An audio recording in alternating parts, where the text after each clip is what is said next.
Кутмандуу күнүңүздөр менен. Адамдар ортосунда түшүнбөстүктөр, уруш талаштар жана таарыныштар болушу мүмкүн. Бул албетте жагымсыз, бирок алар бул чыр-чатактарды чечүүгө аракет кылышат. Элдешишет, чечилип баарлашышат жана орток пикирге келишет. Зомбулук жана чагымчылык такыр бөлөк нерсе. Алар атайын зыян келтирүү, кемсинтүү же коркутуу максатында жасалат. Мамилени оңдоонун кадимки жолдору бул жерде жардам бере албайт. Бүгүн биз зомбулук жана чагымчылык эмне үчүн зомбулукка кабылып жаткандарга эле эмес, баардык үчүн зыян экендигин карап чыгабыз. Келгиле, класстагы бирөөгө же сизге ушундай мамиле болуп калса, анда адам өзүн кандай алып жүрүү керектиги жөнүндө сүйлөшөлү. Ошондой эле кимден жардам сурасаңыз болот жана эмне үчүн аны жасоо маанилүү экендигине назар салалы. Көпчүлүк адамдар зордук зомбулук деп адамды урууну, түртүүнү, колун кысууну, жулкулдатууну түшүнүшөт. Физикалык зомбулук так ушундайча көрүнөт. Ошол эле маалда психологиялык зомбулук дагы бар. Ал адамдарды кордоо, шылдыңдоо, коркутуу, сүйлөбөй коюу, атайын жанына отурбай оолактаган учурларда билинет. Кээде кемсинтип, өзүнүн артыкчылыгын көрсөтүү үчүн тамак ашын, акчасын же башка нерселерин тартып алышат. Мындай зордук зомбулук экономикалык дагы зыян келтирет. Зомбулукка күч колдонуп кучактоо, тийишүү, адепсиз сунуштар жана ыдык көрсөтүү жоруктары кирет. Башкача айтканда, адамдын эркине каршы жасалган сексуалдык мүнөздөгү ар кандай аракеттерди, анын ичинде зордуктоону айтууга болот. Мындай зомбулуктар сексуалдык деп аталып, мыйзамдуу түрдө жазага тартылат. Айрыкча катуу жаза 16 жашка чейинки адамдарга каршы чоңдор тарабынан жасалган учурларда берилет. Зомбулуктун бардыгын эле физикалык, психологиялык жана сексуалдык мүнөздө болобу, айтор көбүнчө гендердик фактор таасир этет. Эркектер үстөмдүк кылып, аялдар баш ийиш керек деген гендердик стереотиптер кеңири жайылган коомдо кыздар жана аялдар гендердик зомбулукка көбүрөөк кабылышат. Туура эмес стереотиптердин негизинде айрым уландар өзүнөн алсыздарга, анын ичинде аялдарга орой мамиле кылып, кордоп, басынтып келишет. Алар ушундай кадам менен кайраттуу көрүнүп, көбүрөөк урматка ээ болобуз деп ойлошот. Зомбулуктун демилгечилери балдар да, кыздар да болушу мүмкүн. Стереотиптерден улам алар кайраттуу көрүнбөгөн балдарды, назик эмес кыздарды кодулашат. Күчү бирдей эки адам талашып тартышып, урушуп же мушташса, бул жаңжал. Бирок бир нече адам биригип, дайыма бир адамды шылдыңдаса, бул бейбаштык, адамдардын тобуна гана болушу мүмкүн болгон эң жийиркеничтүү көрүнүш. Бейбаштык англисче буллинг деп да аталат. Өзүн ар кандай жолдор менен көрсөтүшү мүмкүн. Денеге залака тийгизип, уруп, согуу, буюмдарын тартып алуу, физикалык зомбулук аркылуу же психологиялык ат коюу, баарлашуудан баш тартуу. Чагымчылыкты козуткандар кандай гана иш кылбасын, бир максатты гана көздөшөт. Алар таарынткан адамды басынтуу, коркутуу. Бейбаштар көп учурда иш аракеттерин тамаша деп түшүнүшөт. Же таарынтып жаткан адамды күнөөлөшөт. Ал баарынын жинин келтирет, биз аны жек көрөбүз, ал өзү күнөөлүү, өзүн элден башкача алып жүрөт. Ошон менен бейбаштар башкаларды өздөрүн жакшы экенине ишендирүүнү каалашат. Алардан жапа чеккендер болсо жаман, өздөрү күнөөлүү, башкалардай эмес дегендей таасир калтыргылары келет. Бирок башкалардай эмес деген эмне? Ар бирибиз башкалардан бир аз айырмаланып турабыз. Кээ бирөөлөр үчүн окуу оңой, ал эми башкалар үчүн андай эмес. Айрымдары толук, кээ бирлери арык, дагы бирөө саркеч кийинет, экинчиси эскилиги жеткен шым менен. Булардын бири да маанилүү эмес. Адамды эч кандай себепсиз басмырлоого болбойт. Эч ким кордук көрүүгө татыктуу эмес жана анын кордолушуна жол бербөө зарыл.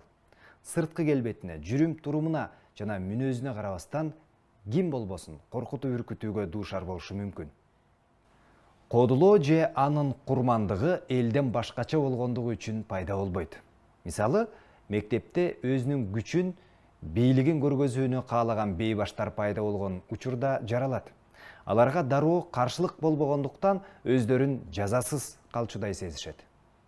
Кимдир бирөө мектепте коркутуп үркүтүүгө дуушар болсо, ошол эле маалда эч ким бейбаштарды токтотууга аракет жасабаса, бул баары үчүн жаман. Бүгүн алар бирин, эртең башкасын кордошот. Эч ким өзүн коопсуз сезе албайт.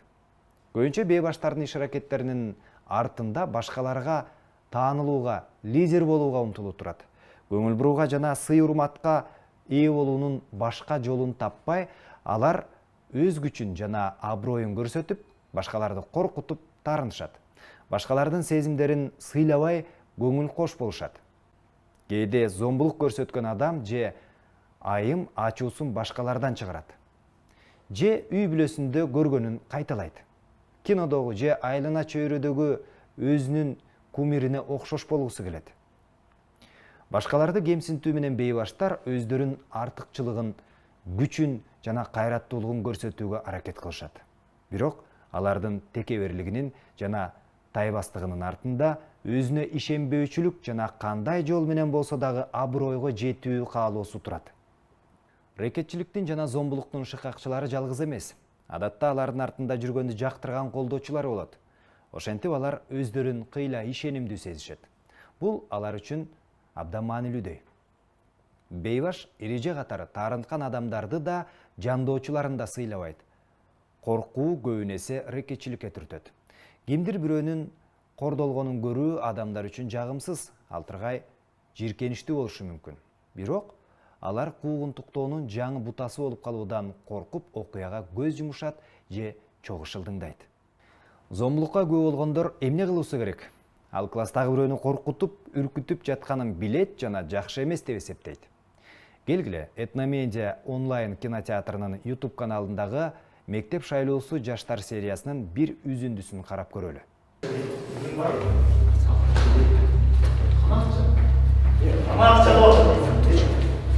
Бiri koyun bir ya. Tap bilesin. Get tapbayla akçan var. Hadi çek. Акчаң барбы, акчаң жокпу, брачка?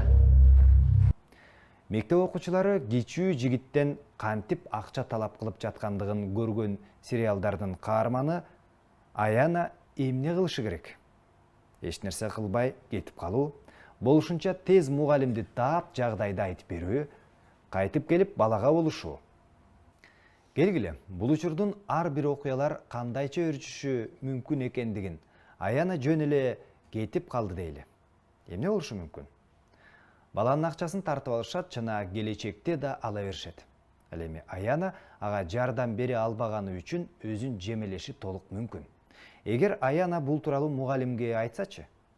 Мугалим балдарды урушат, ошондуктан алар баланы кордобой калышат. Мугалим балдар өздөрү чечишет деп кийлигишпейт. Мугалим балдарды ажыратат, бирок андан кийин балдар кыздан өч алышат. Баланы мектептен сырткаркы жерлерде жазалашат. А эгер Аяна балага арачы болуп кайтып келсе эмне болот? Балдар баладан кечирим сурап кетишет. Бала кетет, ал эми балдар Аяна менен алектене башташат. Келгиле, Аяна чындыгында эмне кылганын көрүү үчүн үзүндүгө көз чаптыралы. Бутерброд бар турбайбы? Мессенджерде. Бага эмнең бар болду, кана карайын. Алып кел. Залсаңар бол. Бар сен бар. Көрүнүп тургандай, Аянанын кийлигишүүсү зордук зомбулукту токтотууга жардам берди. Бала рюкзагын көтөрүп чыгып кетет. Бирок андан кийин эмне болушу мүмкүн? Чын эле бейбаштар уялып, баланы мындан ары кодулабай калышабы? Сокоч. Каяка бартасың? Чечсин. Чеч деп атам мен сага. Көрү. Пинал бар турбайбы? Бычыраган пинал. Бул сиздики? Алып кел, тиге. Келе деп отур. Бер. Келе деп отур. Келе деп отур. Бер.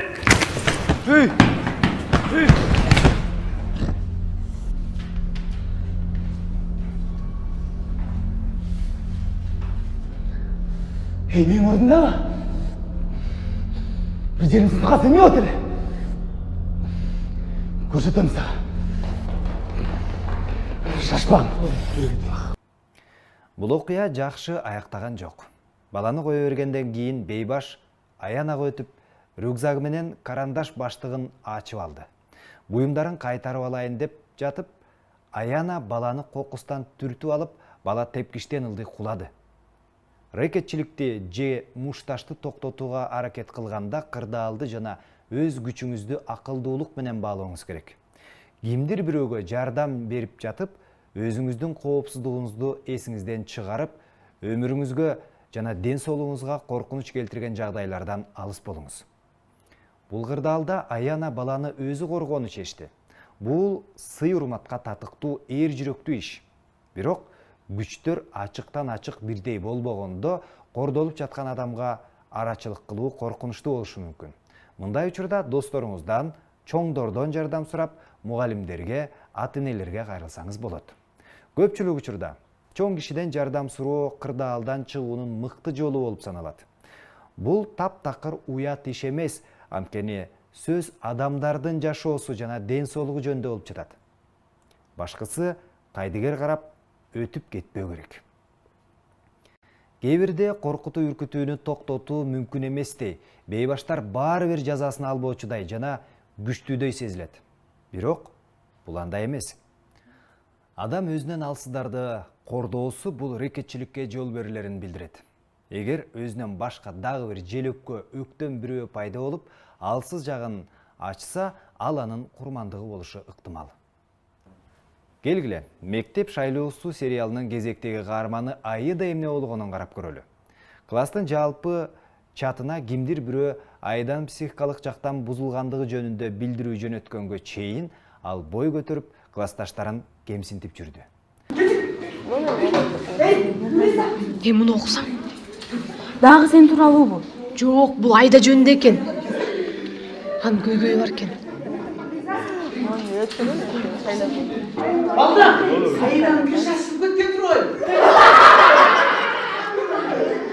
Психикасында көйгөйү бар бекен. Ой, бул мен үчүн жаңылык деле эмес.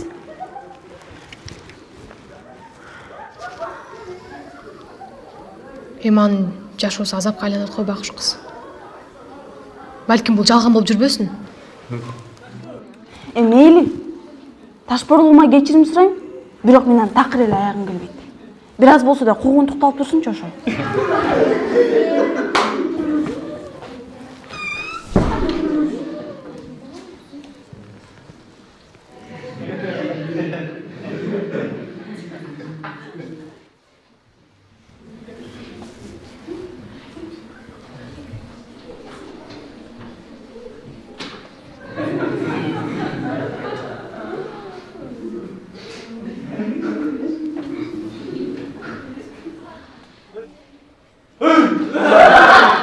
Жаңы эле куугунтуктоочу козгогондордун чындап эле жактырган жана урматтаган адамдарда аз экенин көрдүк. Биринчи эле мүмкүнчүлүктөн пайдаланып, аларды колдогондор жана байкоочулар өздөрүн куугунтуктай башташы мүмкүн. Аида менен дал ушундай болгон. Таанышкандын биринчи күнү эле Аида Аянаны таарынтып жетишти. Ошентсе да ал классташтарынын жүрүм-турумун жактырган жок. Аидага боору ооруду. Анткени ал коомдон четтеп калуу канчалык кыйын экендигин түшүнөт. Аяна рекетчиликтин ар дайым жаман экендигин билет. Бирок ал эмне кыларын билбей, ишенген адамы мектептин медайымы менен кеңешүүнү чечет. Саламатсызбы, уруксат? Саламатчылык. Кандай Аяна? Кел отур. Сизден бир нерсе сурасамбы дегем. Медициналык кеңешпи? Ооба, бирок башка өгүттө.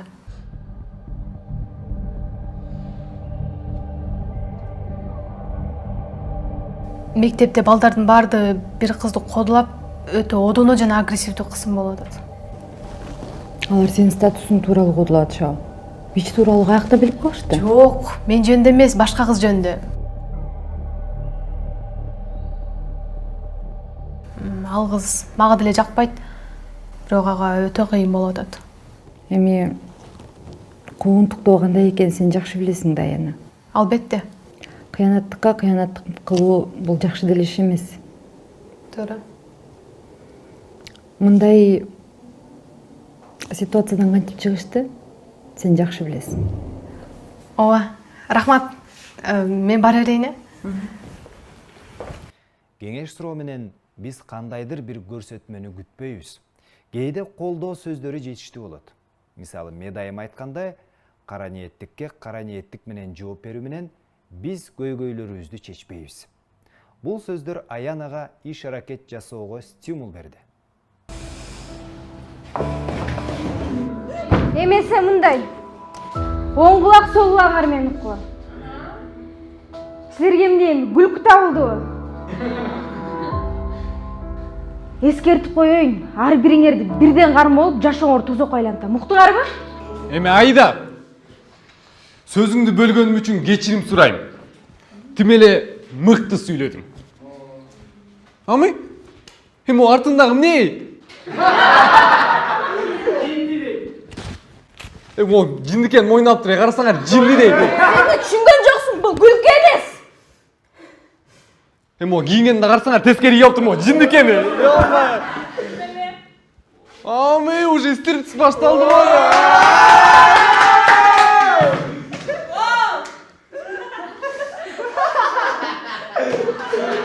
Силер эмне болгон адамсыңар? Силер адам эмессиңер.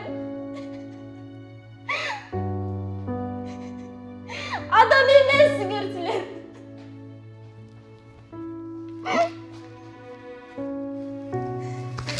Балдар, мен бул мектепке жаңы келгенде жаман сөз айтып көңүлүмдү орткан биринчи адам Аида болчу.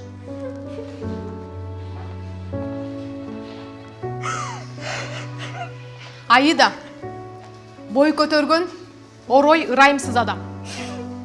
Ал азыр деле ошондой. Бирок эмне үчүн биз ага окшош болушубуз керек? Анын акыл эси ордунда экенин баарыңар деле билесиңер.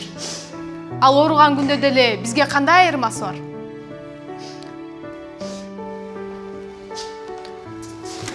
Анын ишенген досторунун адам баш тартып кеткени баарынан жаман эмеспи?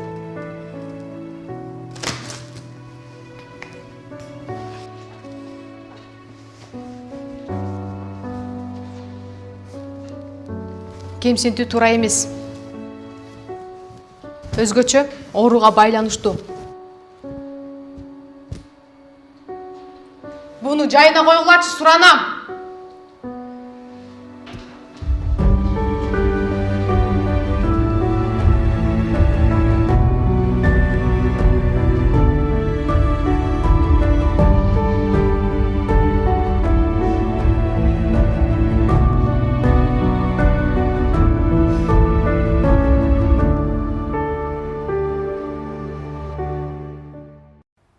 Кандай ойлойсуздар?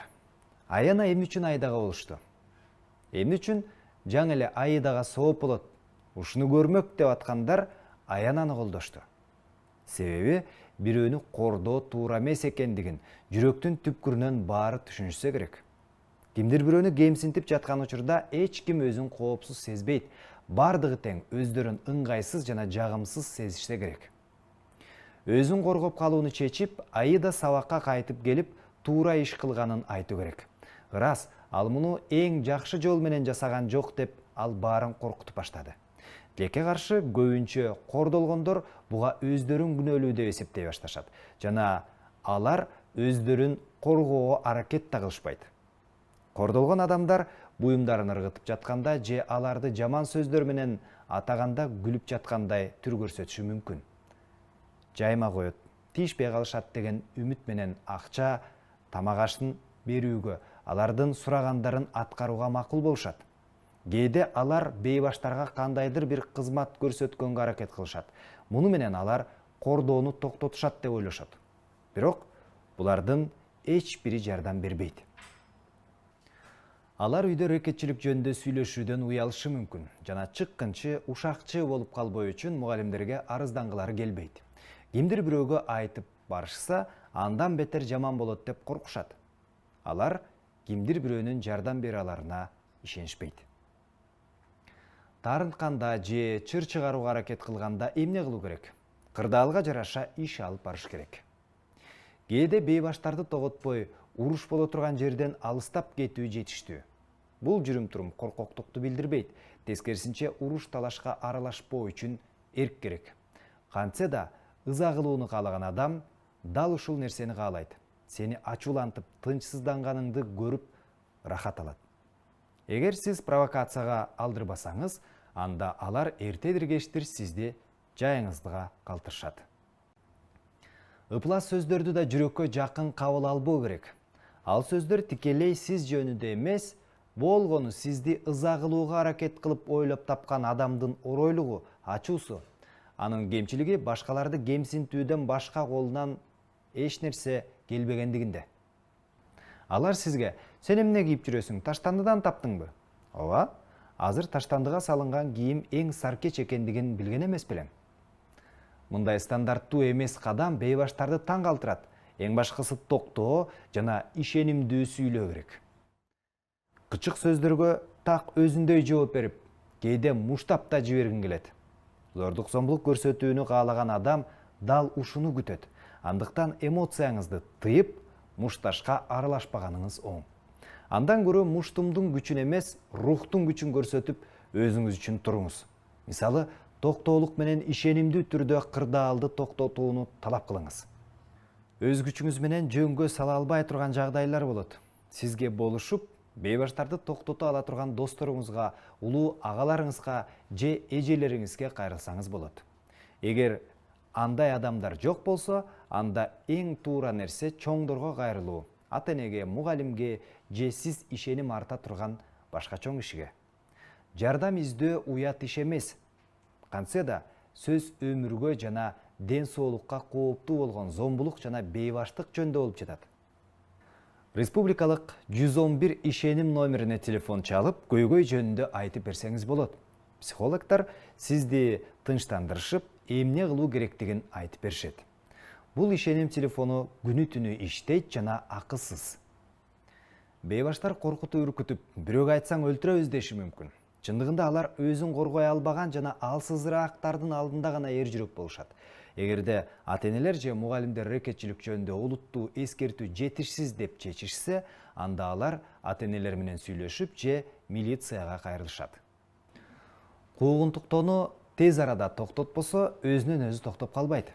Бул топтун көйгөйү. Бейбаштарды жактап, алардын кыйындыгына суктанып унчукпай байкап тургандарында. Ошондуктан бул көйгөйдү бүт топ биргеликте чечиши керек. Орой тамашаларды, ушактарды, бейбаштыкты жактырбаган адамдар төмөнкүлөрдү кыла алат. Буга катышпоо, шыкакчыларды колдобоо, алардын жүрүм-турумун жактырбоо, бирөөнү кандайча таарынтып, ыза кылып жатканына көз салбоо. Эл тарап кетсе, бейбаш кимдин алдында өзүн көрсөтөрүн билбей калат. Чечкиндүү жана ишенимдүү, бирок орой эмес түрдө коркутуу үркүтүү мактанаарлык нерсе эмес экендигин айтуу керек. Муну бир эмес, бир нече адам айтса жакшы болот. Кордук көрүп жаткан адамды бейбаштар менен жалгыз калтырбоо, кээде жанында болуу, досторду, башка балдарды чакырып алуу жетиштүү болот. Ошондо бейбаштар өздөрүнө жооп кайтарыларын түшүнүшөт. Таарынган адамга барып, аларды укпа. Алар өздөрүнүн акылсыздыгынан: "Мен сени мененмин. Биз бир нерсе ойлоп табабыз. Сен күнөөлүү эмессиң" деген сыяктуу сөздөрдү айтуу керек. Мугалимге, мектептеги дагы бир чоң адамга ата-энесине айтып бер. Бул айыптоо же шылдыңдоо эмес, тайманбастык.